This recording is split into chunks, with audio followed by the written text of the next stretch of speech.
हाँ जी। नमस्कार। स्वागत और अभिनंदन आप सभी का। चलिए, जैसा आप सबको विदित है कि हमारी जो चर्चा है वो चल रही है आपके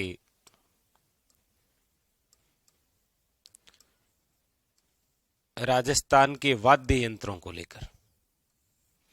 वाद्य यंत्रों के अंदर अभी तक जो हमने पढ़ा है उसमें सबसे पहले हमने गण वाद्य यंत्र पढ़े, यानी कि ऐसे वाद्य यंत्र जो किसी ना किसी प्रकार की धातु से बने होते थे और जिन पर आघात करने पर आवाज आती थी। इसी क्रम में हम पढ़ रहे हैं दूसरा प्रकार, और वो है आपके अवनद वाद्य यंत्र। और अवनद वाद्य यंत्र वे वाद्य यंत्र होते हैं जो चमड़े से मंडे होते हैं और जिन पर आघात करने पर आवाज आती है। जैसा कि अभी तक हमने अवनद वाद्य यंत्र में क्या क्या पढ़ा, तो हमने एक तो पढ़ा भगवान शिव का डमरू। डमरू का ही एक बड़ा रूप हमने पढ़ा डेरू। फिर हमने पढ़ा था आपके ढोलक, और एक शायद हमने पढ़ लिया था मांदल। मांदल जो कि ग्रासा जनजाति का एक नृत्य भी है, और हमने कहा था मांदल नामक जो वाद्य यंत्र है ये बनते कहाँ पर है, तो याद रखिएगा मोलेला गांव प्रसिद्ध है जो कि नाथद्वारा तहसील राजसमंद जिले में है। यहां तक आपने लिख लिया था। इसके जस्ट आगे जहां तक लिखा है उसके जस्ट अगले वाला जो अवनद वाद्य यंत्र देखिए, अभी तक हमने शायद चार पढ़ लिया ना। डमरू पढ़ लिया, डेरू पढ़ लिया, ढोलक पढ़ लिया और मांदल पढ़ लिया। ठीक है, ये चार हमने अवनद वाद्य यंत्र है जो कि पढ़ लिए हैं। अब हम अगले जिस अवनद वाद्य यंत्र की बात कर रहे हैं वो आपके सामने नंबर 5 है, मृदंग या पखावेज। इससे अभी तक जो सबसे अच्छा क्वेश्चन बनता है वो तो ये बनता है कि मृदंग या पखावेज किस प्रकार का वाद्य यंत्र है। याद रखिएगा अवनद वाद्य यंत्र।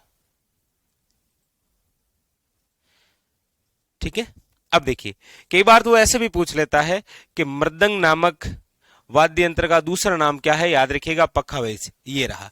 इसमें देखिए, इसके दो मुंह होते हैं, एक तो ये है और एक आपके सामने ये है जो दिख नहीं रहा, ये। याद रखिएगा, इसमें एक मुंह छोटा होता है और एक मुंह बड़ा होता है।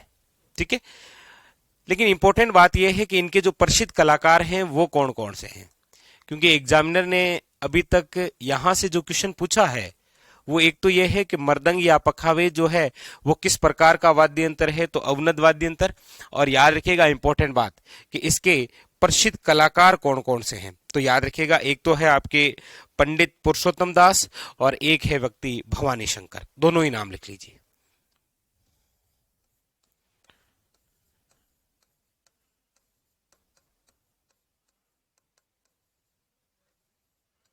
पंडित पुरुषोत्तम दास और दूसरा नाम है भवानी शंकर। ठीक है, ये दोनों इंपॉर्टेंट बातें। आप कहेंगे सर इनका उपयोग कहां पर, तो याद रखिएगा प्राय मंदिरों में प्रयुक्त होता है। ठीक है, याद रखिएगा। ठीक है, इस मृदंग या पखावेज का लिख लीजिएगा, एक मुंह छोटा वे दूसरा मुंह बड़ा होता है।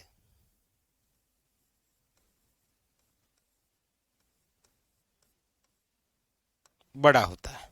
ठीक है, उतार लीजिए।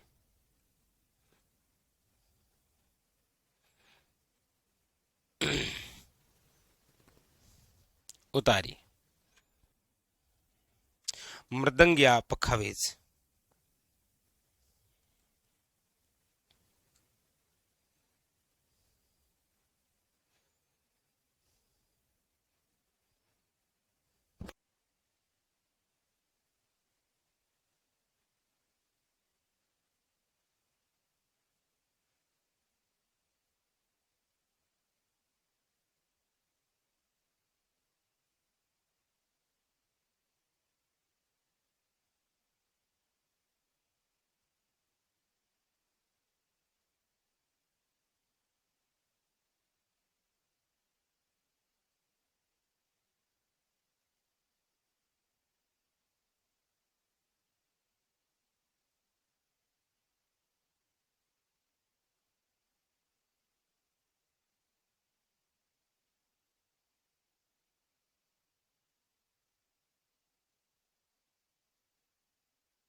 चलिए लिख लिया। अगला लिखिएगा नंबर आपके 6, ढोल। अब इसमें तो क्या बताऊं आपको, बताओ। ढोल में तो आपको क्या ही बता सकता हूँ, ये रहा, ढोलक जैसा ही होता है। ठीक है, तो बस केवल लिख लो 6 नंबर करके ढोल। ठीक है,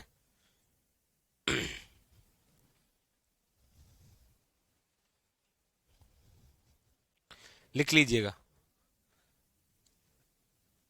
ढोल।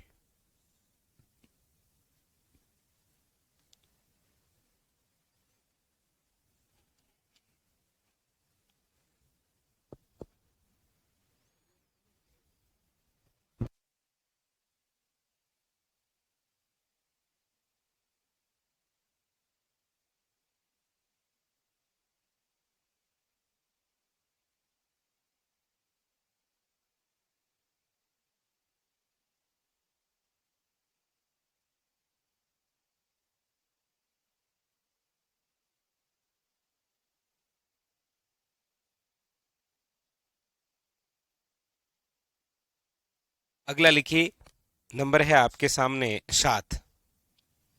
7 कौन सा है आपके सामने, तो देखिए माठ या फिर माठे किस प्रकार से होता है।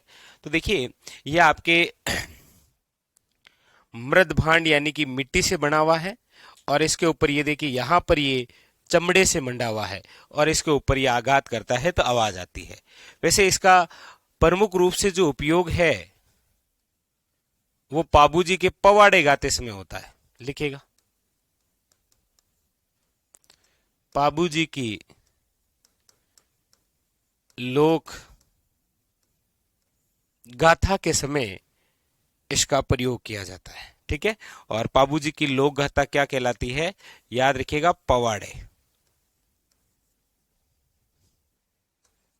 के समय प्रयुक्त। ये क्वेश्चन डायरेक्ट पूछा गया है, पवाड़े क्या होते हैं, पाबूजी की लोक गाथा, याद रखिएगा। लिखिए, उतारिएगा नंबर 7, माठे या माठ।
अगला है आपके सामने नंबर 8 है, वो है खंजरी।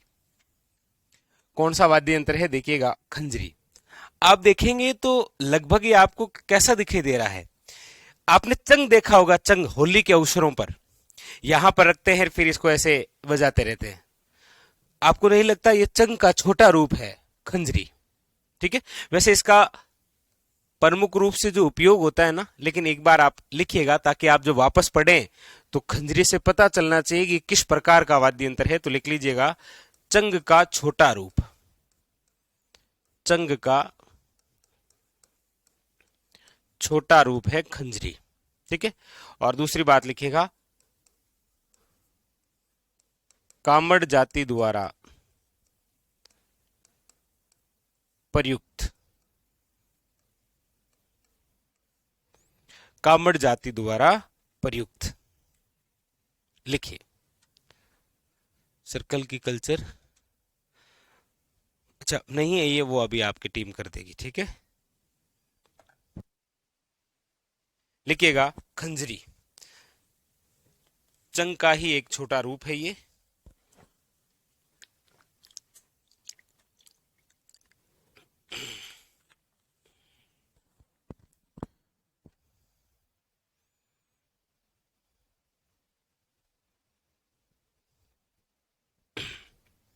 हाँ परवीन पटेल, आपकी बात टीम ने नोट कर ली है। ठीक है,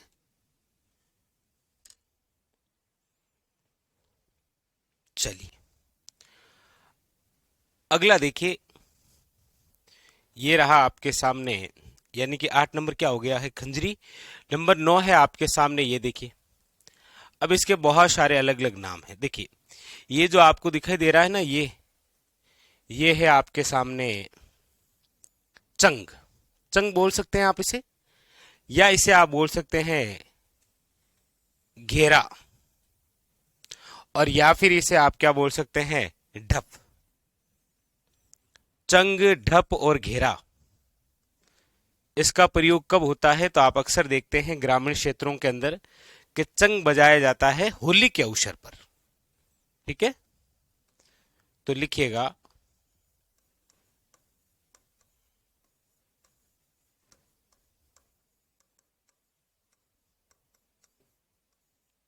होली के अवसर पर। ठीक है, वेरी वेरी इंपॉर्टेंट, याद रखिएगा, होली के अवसर पर। ठीक है, वेरी वेरी इंपॉर्टेंट, याद रखिए, चंग, ढप और घेरा।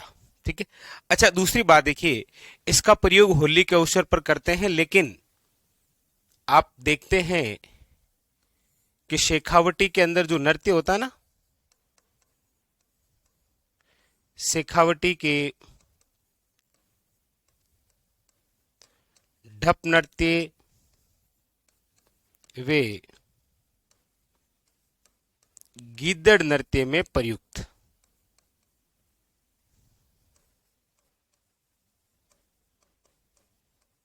कौन सा, याद रखिएगा, चंग, ढप या फिर घेरा। उतारिए,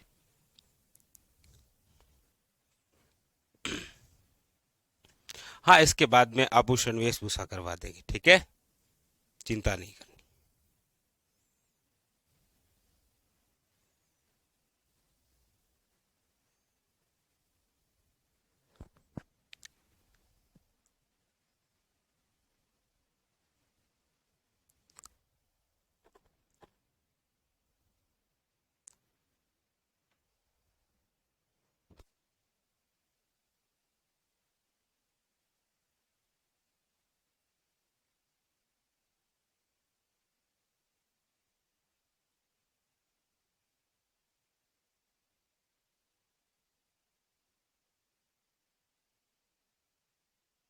लिख लिया, क्लियर।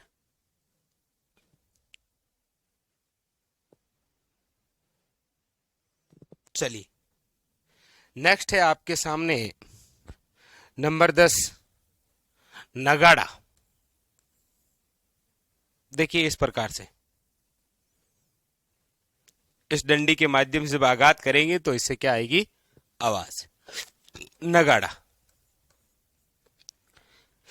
सबसे पहली बात लिखिएगा, नगाड़े के जादूगर,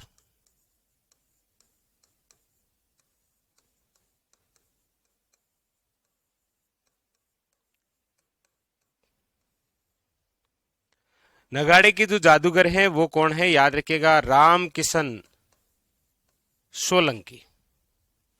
और इस वाद्य यंत्र का जो ज्यादातर प्रयोग होता है वो है आपके मेवात क्षेत्र में।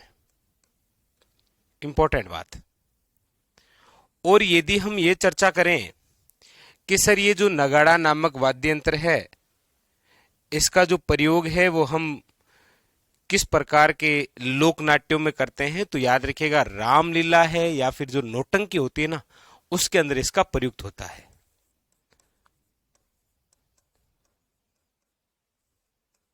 वे नौटंकी जैसे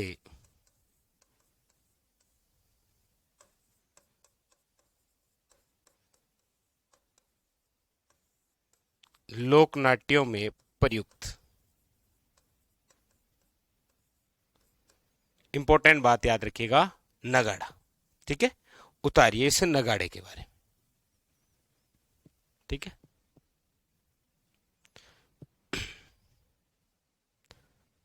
नंबर 10 लिखिएगा, नगाड़ा।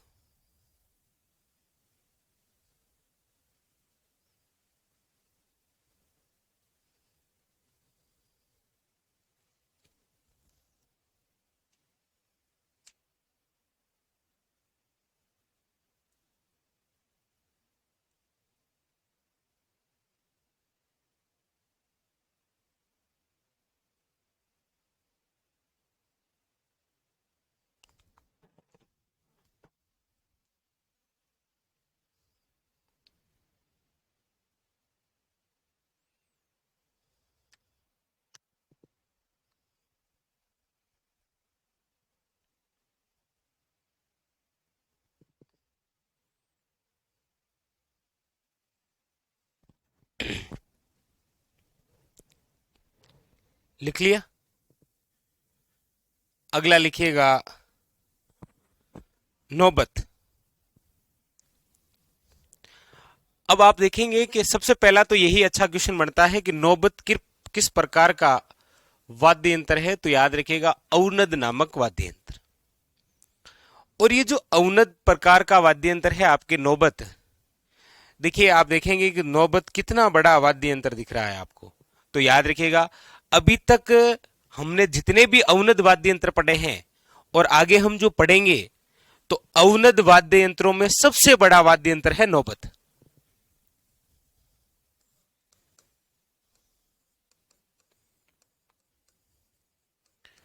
औनदों में सबसे बड़ा औनदों में सबसे बड़ा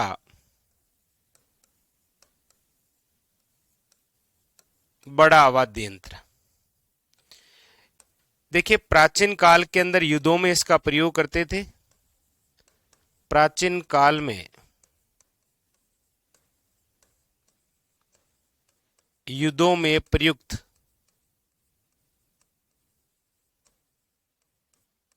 लेकिन वर्तमान में मंदिरों में प्रयुक्त।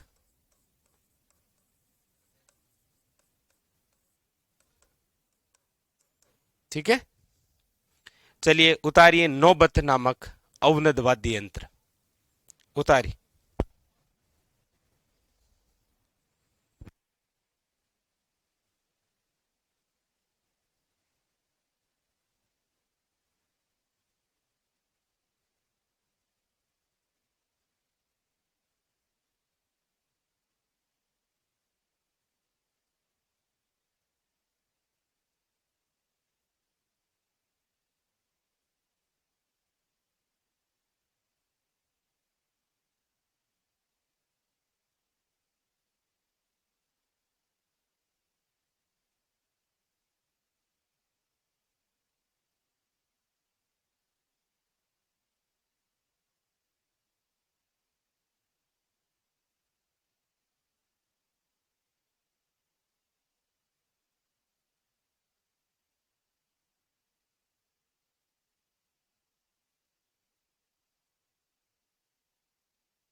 चलिए लिख लिया नौबत। अगला लिख लिए, बहुत इंपॉर्टेंट,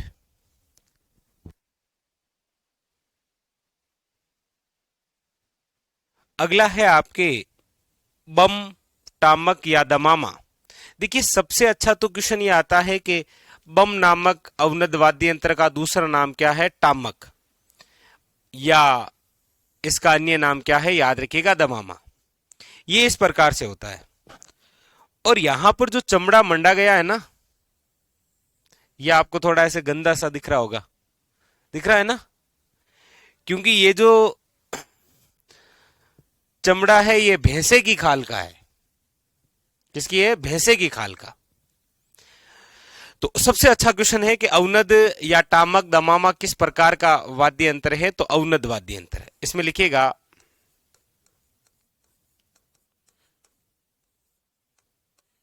भैंसे की खाल से बम, टामक या दमामा, याद रखिएगा, मेवात क्षेत्र में प्रयुक्त होता है। मेवात क्षेत्र में उपयोग। ठीक है। दूसरी बात याद रखिएगा, इसका जो उपयोग है वो रशिया गीत के समय करते हैं।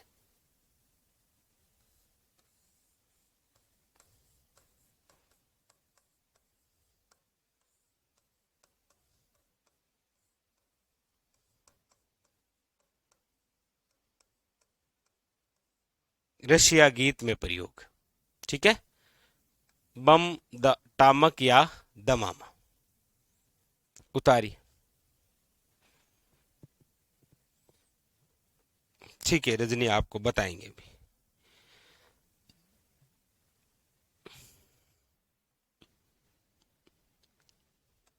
लिखो।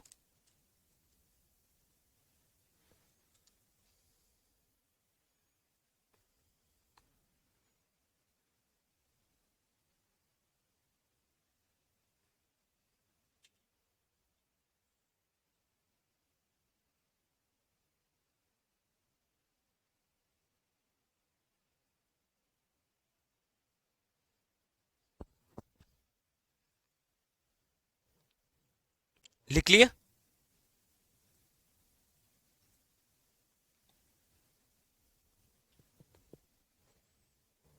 अगला लिखिएगा ताशा। और ये देखिए इस प्रकार से होता है। ठीक है। ये जो ताशा नामक वाद्य यंत्र है किस प्रकार का है? पहला तो यही हमेशा अच्छा क्वेश्चन है, अवनद वाला। मतलब कौन सा वाद्य यंत्र किस प्रकार का है, ये तो पहला सबसे यूनिक क्वेश्चन यही आता है। दूसरी है कि ये जो ताशा नामक वाद्य यंत्र है ये मुगल कालीन वाद्य यंत्र है।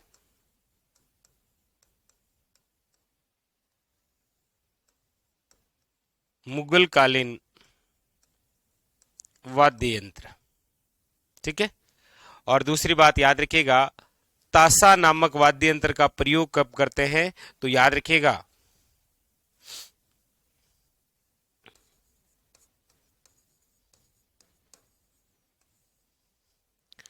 मुहर्रम के अवसर पर, अवसर पर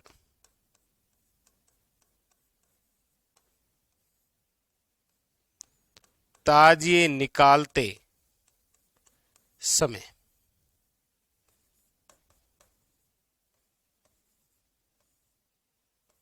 ठीक है। लिखिए इंपॉर्टेंट।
लिख लिया।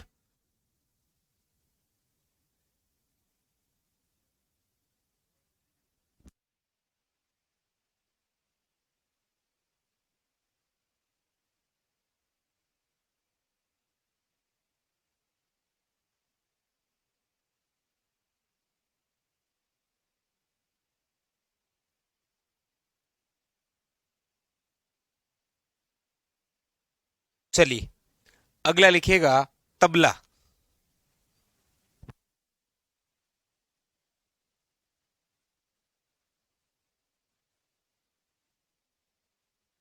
लिख लीजिएगा तबला। ठीक है। हाँ, लिखिए।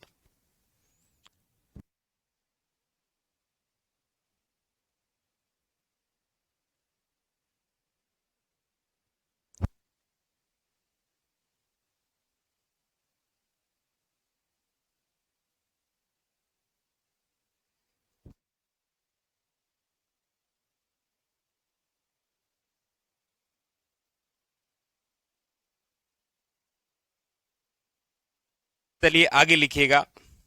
अब देखिएगा। अच्छा, यहां। हाँ, अब देखिएगा, कुछ और अन्य प्रकार के आपके सामने अवनद वाद्य यंत्र है, जैसे कि धोसा, जैसा कि ढाक, जैसा कि निशान, और जैसा कि आपके सामने क्या है, कमर। ठीक है, याद रखिएगा। ये जो निशान है ये नगाड़े से थोड़ा सा बड़ा होता है और प्राचीन समय के अंदर युद्धों में काम लिया जाता था।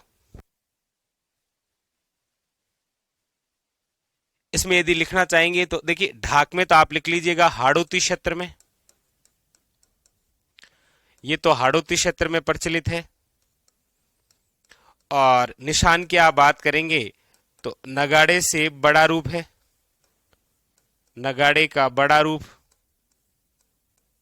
ठीक है, और बाकी आप लिख लीजिए। बाकी इनके बारे में कोई जानकारी नहीं है, बस इतना जरूर याद रखना है कि कमर, निशान, ढाक और धोसा अवनद वाद्य यंत्र होते हैं। ठीक है, उतारी।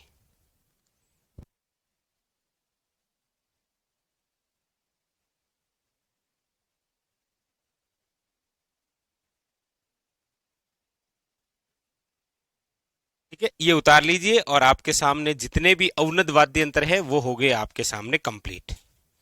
ठीक है, उतार लिया। इनके बारे में और कोई बात नहीं है। ठीक है,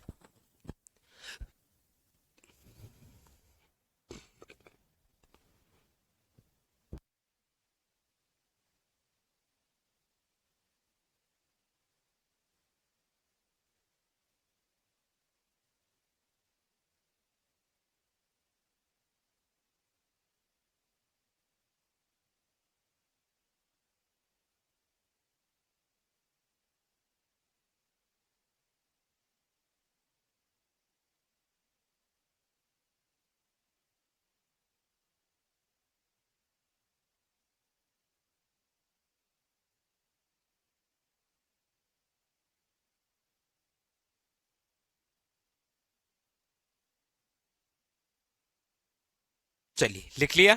तो देखिएगा, हमने ऐसे वाद्य यंत्रों के बारे में अभी तक चर्चा की है जिनसे आवाज उत्पन्न होती है। आवाज उत्पन्न होने वाले दो प्रकार के वाद्य यंत्र हमने पढ़े। सबसे पहले हमने पढ़ा घन वाद्य यंत्र जो कि धातु से बने होते हैं, और अवनद वाद्य यंत्र जो कि आपके चमड़े से मंडे होते हैं। ठीक है, अब आप हेडिंग लगा लीजिएगा अगला, सुशीर वाद्य यंत्र। और सुशीर वाद्य यंत्र की डेफिनेशन हमने पहले ही लिख ली है। ऐसे वाद्य यंत्र जिसमें फूंक मारने पर या हवा के माध्यम से स्वर आते हैं वो आपके किस प्रकार के कहलाते हैं, याद रखिएगा, सुशीर वाद्य यंत्र। रवि कुमार सर, बोर्ड का कलर चेंज नहीं, बोर्ड का कलर चेंज कर देंगे तो फिर ये चित्र दिखेंगे नहीं ना आपको। ठीक है, चलिए लिखिए सुशीर वाद्य यंत्र। और सुशीर वाद्य यंत्र हेडिंग डाल दिया आपने, और इसके अंदर सबसे पहले आप लिखिएगा सहनाई। किस प्रकार का है, सहनाई। लिखिए। अच्छा, ये सहनाई कब बजाते हैं तो आप सब जानते हैं, मांगलिक कार्य के अवसरों पर, जिसमें प्रमुख रूप से विवाह विवाह के अवसर पर बजाई जाती है क्या, शहनाई। तो दूसरी बात यह भी है कि हम जितने भी सुशीर वाद्य यंत्र पढ़ेंगे उसमें यदि कोई सर्वश्रेष्ठ वाद्य यंत्र है सुशीर वाद्य यंत्रों में से, तो वो यही शहनाई है। हेडिंग डालिएगा, सुशीर वाद्य यंत्रों में पहली शहनाई, और लिखिएगा इसके बारे में पहली बात।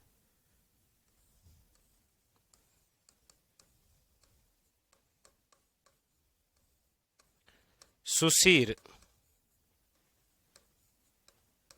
वाद्य यंत्रों में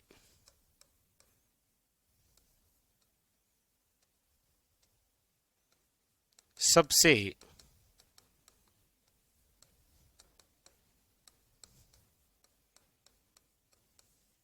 सर्वश्रेष्ठ वाद्य यंत्र कौन सा है, याद रखिएगा, शहनाई। ठीक है।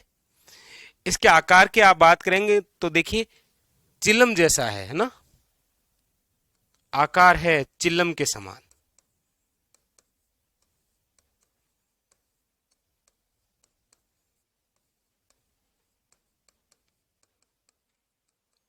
चिल्लम के समान। इस शहनाई के यदि हम अन्य नाम की बात करेंगे तो इसका अन्य नाम है, इसे एक तो सुंदरी कहा जाता है,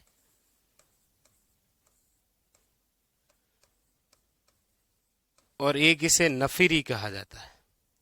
लीजिए, सुंदरी और क्या बोलते हैं, नफीरी, याद रखिएगा।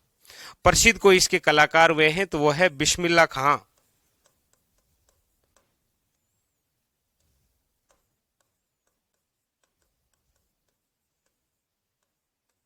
प्रसिद्ध कलाकार,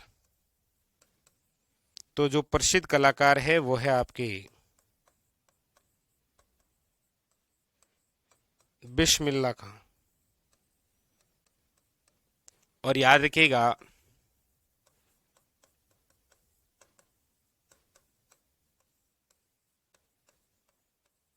हमारे राजस्थान के अंदर यदि कोई और प्रसिद्ध कलाकार है, बिस्मिल्लाह खां तो भारत में है, हमारे राजस्थान में यदि इनके कोई प्रसिद्ध कलाकार हैं तो याद रखिएगा एग्जाम के अंदर यहां से डायरेक्ट पूछा जाएगा कि शहनाई के राजस्थान में प्रसिद्ध कलाकार कौन है, तो नाम याद रखिएगा, चांद मोहम्मद खां।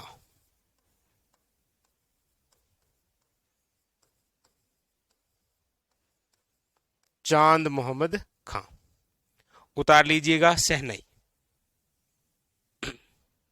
उतारी।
हाँ अनमोल, हो ही जाएगी अब तो, क्योंकि जियोग्राफी के अंदर हमारी परियोजना की बात चल रही है और परियोजना पर जियोग्राफी खत्म है। उसके बाद में फिर इकोनॉमी के तहत हम सारे पढ़ लेंगे, आपके कृषि, ऊर्जा, आपके पर्यटन, आपके जलवायु, जितने भी टॉपिक है। ठीक है। हाँ इस माह तक कंप्लीट हो जाएगी। ठीक है। कैसे राजेश, ये लिख लिया शहनाई।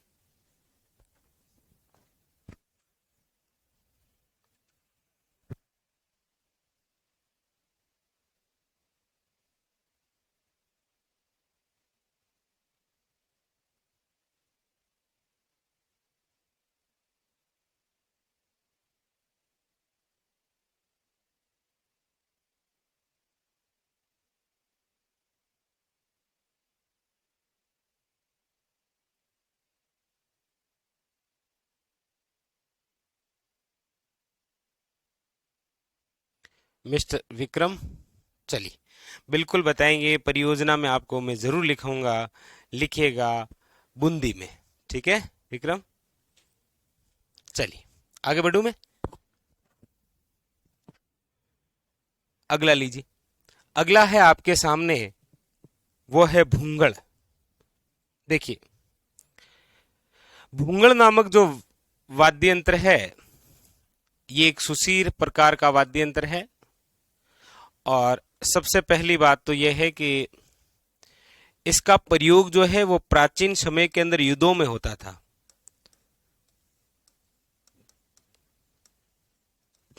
प्राचीन समय में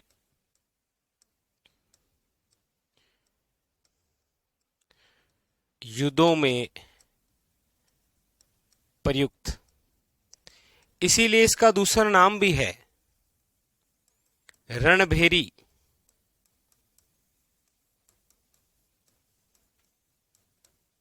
रणभेरी नामक वाद्य यंत्र। ठीक है, याद रखिएगा। और वैसे भवाई जो जाति है ना, वो इसका प्रमुख रूप से उपयोग करती है।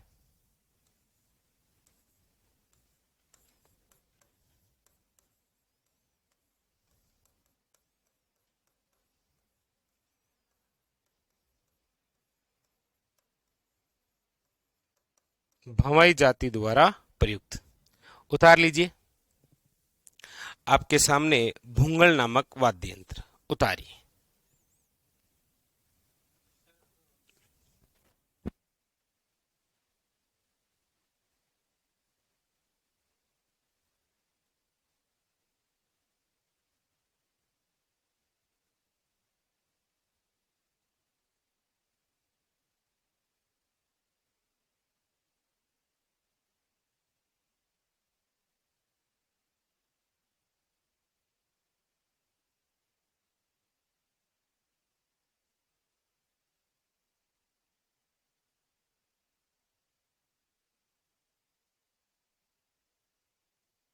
चलिए, लिख लिया।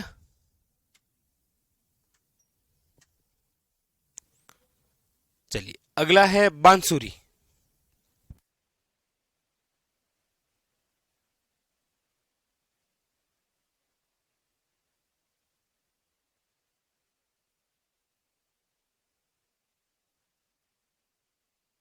लिखिएगा बांसुरी। बांसुरी नामक जो वाद्य यंत्र है, अब नो डाउट ये तो आप सब जानते ही हैं किस प्रकार का है।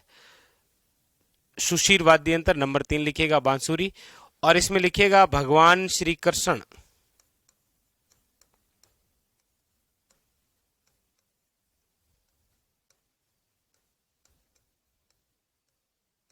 भगवान श्री कृष्ण का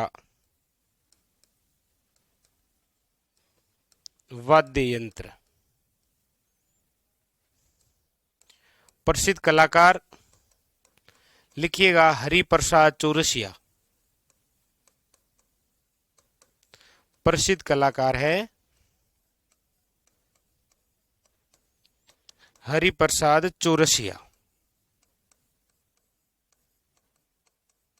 लिखिएगा बांसुरी।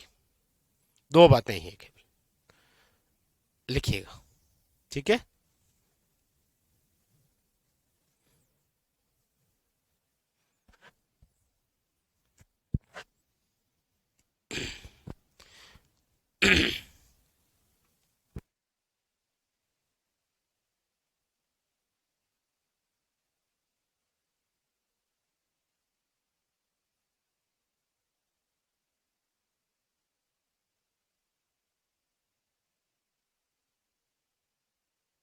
मिस्टर विक्रम, बता तो दिया आपको बूंदी के अंदर परियोजना में, और बता दूंगा मैं। ठीक है।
चलिए, अगला नंबर 4 है आपके सामने, अलगोजा।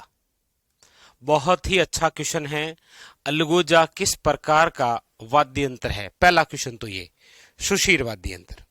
अच्छा, दूसरी बात, अलगोजा जो वाद्य यंत्र है ये राजस्थान का राज्य वाद्य यंत्र है, याद रखिएगा। पहली बात लिखिएगा, राजस्थान का राज्य वाद्य यंत्र, पहली बात याद रखिएगा। ठीक है। दूसरी बात, इसका जो निर्माण, ये देखिए दो डंडी होती, एक बड़ी सी और एक छोटी सी, ये सुपारी की बनी हुई है। निर्माण होता है सुपारी की लकड़ी से।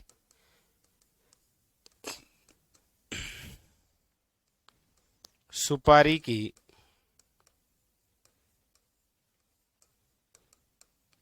सुपारी की लकड़ी से, याद रखिएगा, इंपॉर्टेंट। ठीक है। अच्छा, दूसरी बात है कि इसके प्रसिद्ध कलाकार कौन हैं? याद रखिएगा, प्रसिद्ध जो कलाकार है वो है रामनाथ चौधरी। प्रसिद्ध कलाकार रामनाथ चौधरी। उतारी। और इसका जो ज्यादातर प्रयोग है भाई, जैसे हमने बम आपके टामक या दमामा का देखा मेवात क्षेत्र में, इसका आप देखेंगे तो वो है आपके हाड़ौती और अलवर क्षेत्र के अंदर।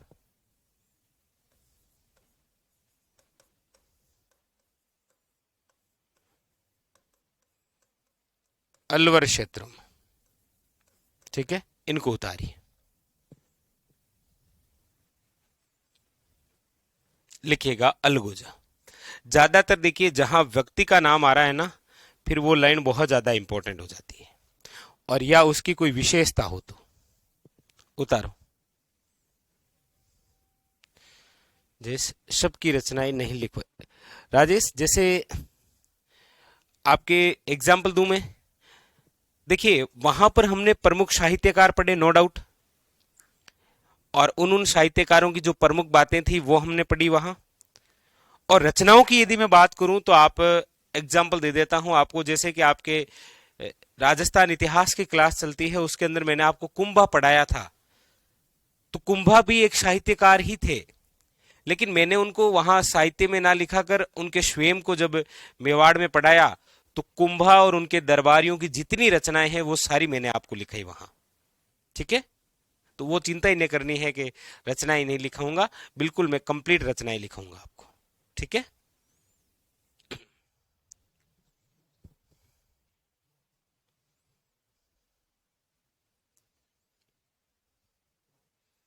लिख लिया अलगोजा?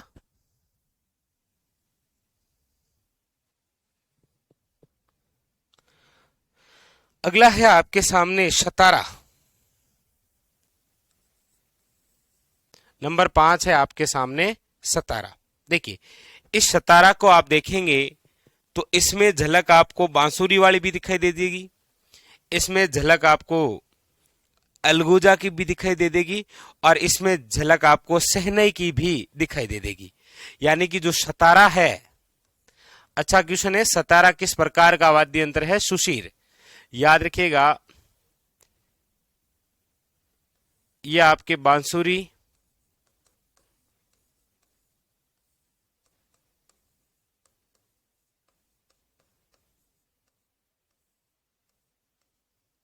याद रखिएगा, बांसुरी, शहनई,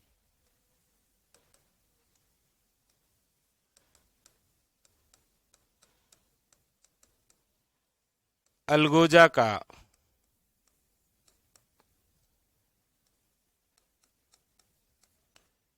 मिश्रित रूप। ठीक है, इन सब का मिक्सर है ये, और इसका जो प्रयोग है वो जैसलमेर व बाड़मेर के अंदर गडरिये करते हैं। जैसलमेर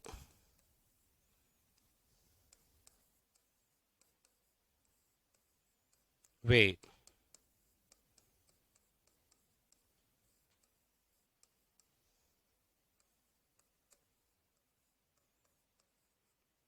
गडरियों द्वारा।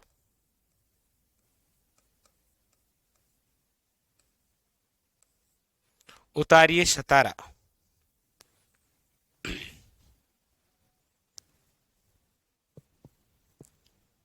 ठीक है, अच्छा टेस्ट वैसे मेरे हिसाब से संडे को होता है आपकी ऐप पर, आप ऑनलाइन वाले नंबरों पे कॉल करके पता कर लीजिएगा, बाकी टेस्ट होता है संडे को। ठीक है, ऐप पर आपके टेस्ट जरूर होता है।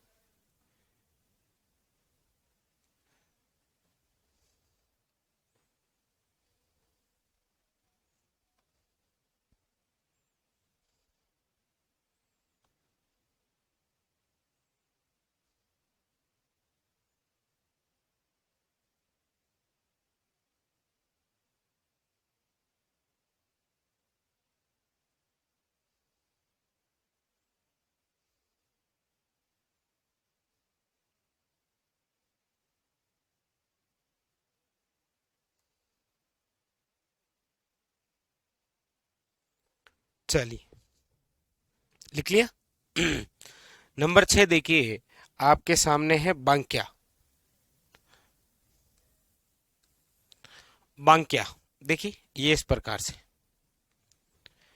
और इस बांक्या की खास बात है कि एक तो इसका निर्माण जो है वो आप देखेंगे, दो कलर दिख रहा है आपको, दिख रहा है ना? एक तो है इसके अंदर, याद रखिएगा, पित्तल और एक स्टील। ठीक है,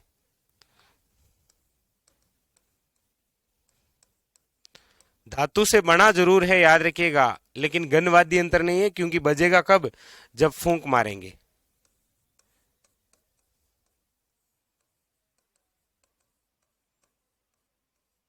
इसकी खास बात, इसका प्रयोग जिस जाति द्वारा किया जाता है वह है सरगड़ा जाति।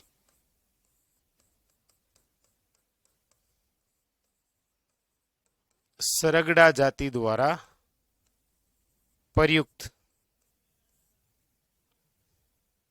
ठीक है, उतारिए।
चलिए लिख लिया।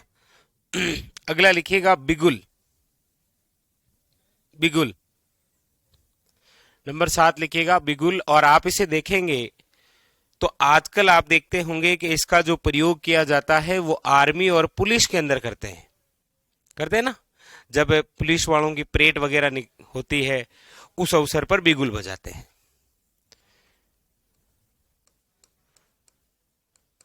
वर्तमान में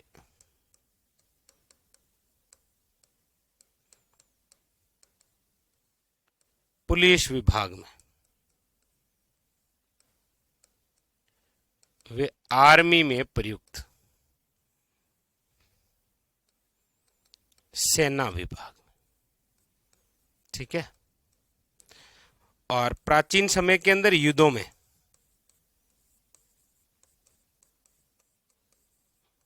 युद्धों में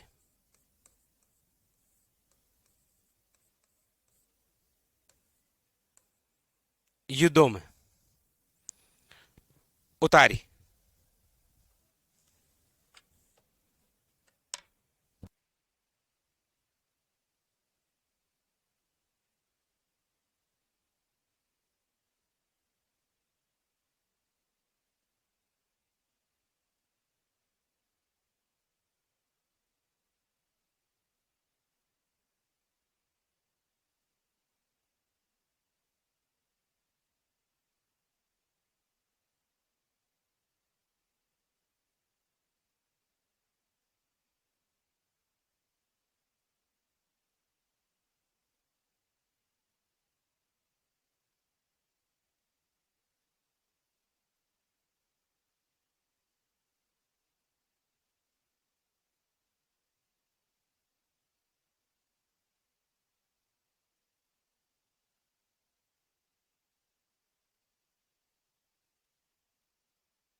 लिखो सुशीर वाद्य यंत्र में ये लिखिए बिगुल। बाकी की जो चर्चा है, बाकी के जो वाद्य यंत्र है वो हम पढ़ेंगे हमारे अगले सेशन में। ठीक है।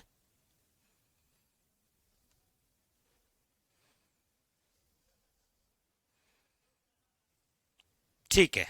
अच्छा, पूरी कल्चर होने के बाद में टेस्ट ले लेंगे बस।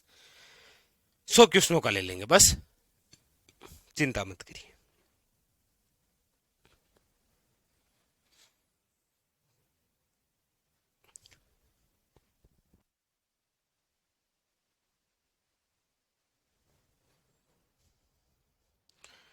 हाँ, चलिए फिर। चलिए तो फिर आज के लिए इतना ही। बाकी की चर्चा हम करेंगे हमारे अगले सेशन में। ठीक है।